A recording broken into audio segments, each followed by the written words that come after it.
Congratulations. Thank you.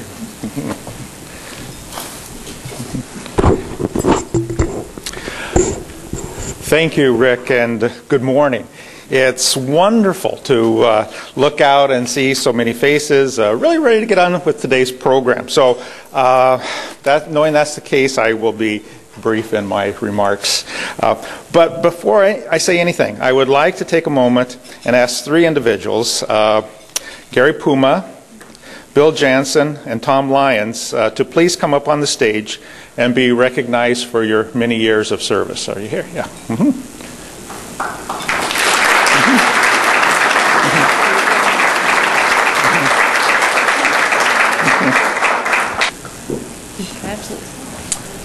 Congratulations. Thank you. Thank you. And on behalf of the others, thank you. And it was a great experience, and Michelle's a heck of a leader, and Jerry will be a great leader too, and so we can have a lot of confidence for the future. And there are a lot of issues, so they need your support. Thank you.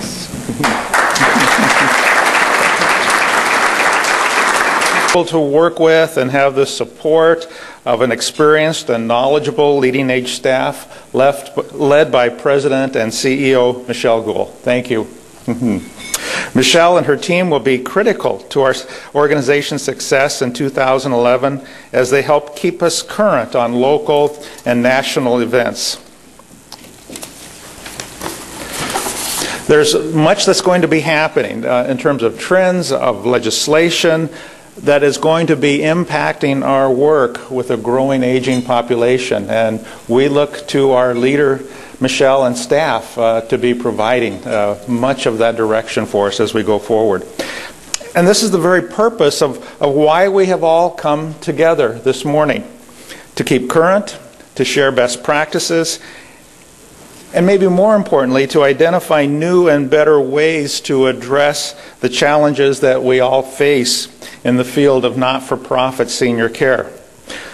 We are here because the senior population in this state and this country and around the world is not only growing, but it's changing. I'm a baby boomer. I'm not going to be the same as my parents. And so as we look at this, it's a new world for us that's coming up. Preparing for this meeting, I noticed an article focusing on news of the future. It was written with a dateline of 2035. Now that's just 25 years from now. That's not a whole long ways away. And the following projections were given. The total U.S. population is going to be 378 million. 20% of the population will be age 65 or over.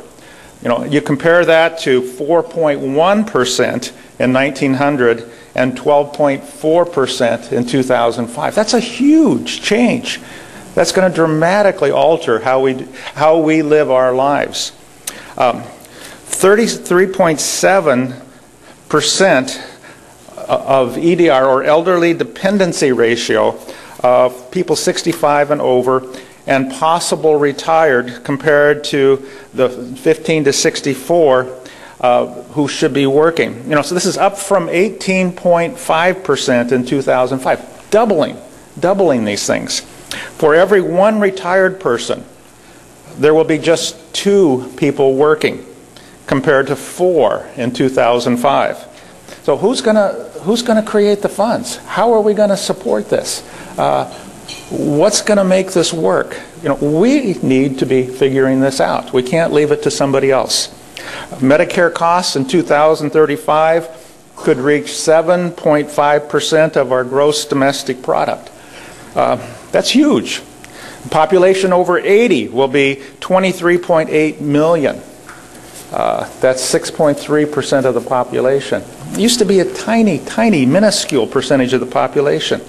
Women in this age group will make up 61.5% of the population, compared to 50% in 2005. Another huge change.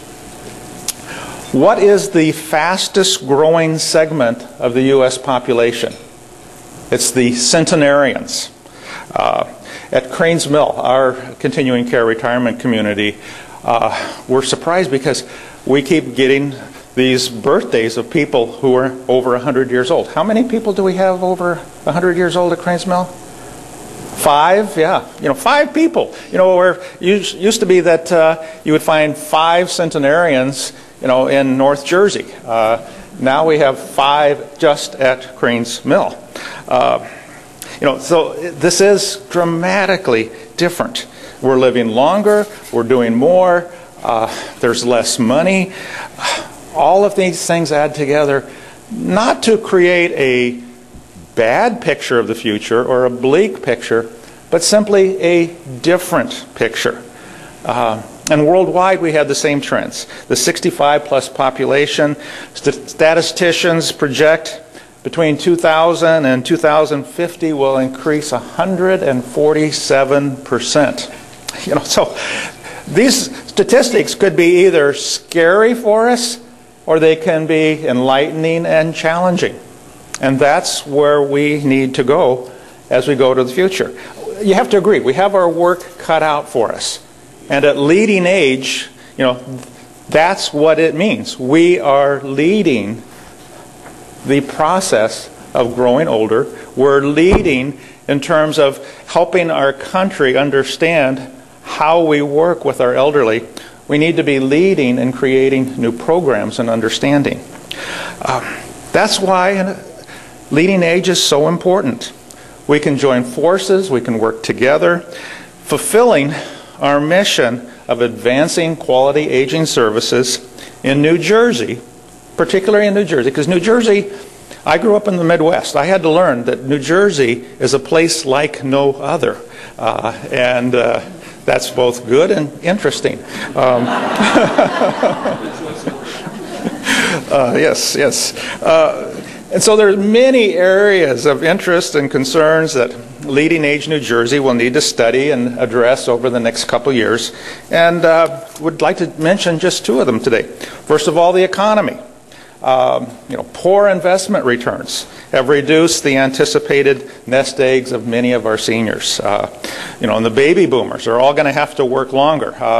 My retirement might be at 75 instead of 65 like my parents. That's what's going to happen.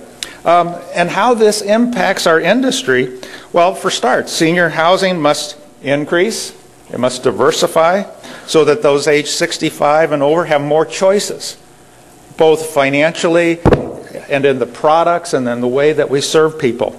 And to help seniors and their families make the best choices, we must help inform, we need to educate, they need to understand what their options are and how to stretch their savings.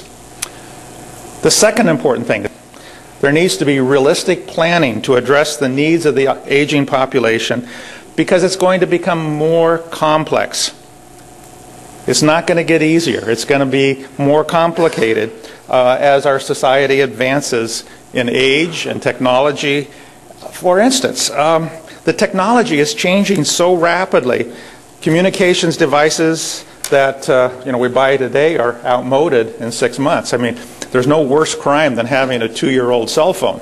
You can't do that. My wife found that out. Our daughter came to visit and saw my wife's cell phone, and she was just humiliated to even be around her. So, yes, and so our seniors, as we go forward, are going to expect to be able to use the best technology to make their life better and easier. And they will see technology as a means to the end of being more independent and able to stay in their homes longer. We'll be providing services in whole new ways. And so we'll be implementing new forms of senior care, but this is only going to happen if we start planning now for a diverse way of housing, for diverse ways of providing medical care in centers as well as in people's homes, and the availability of support for regular but not daily physical and household care. We must plan now if we are to evolve in senior care from where we are today to what the population trends show us are going to be necessary. That it's going to happen. It's just, will we be leading the age, or will we just kind of following along? So we have much to learn, much to question, Much to think about as we participate in today's sessions, as we continue to work together as LeadingAge.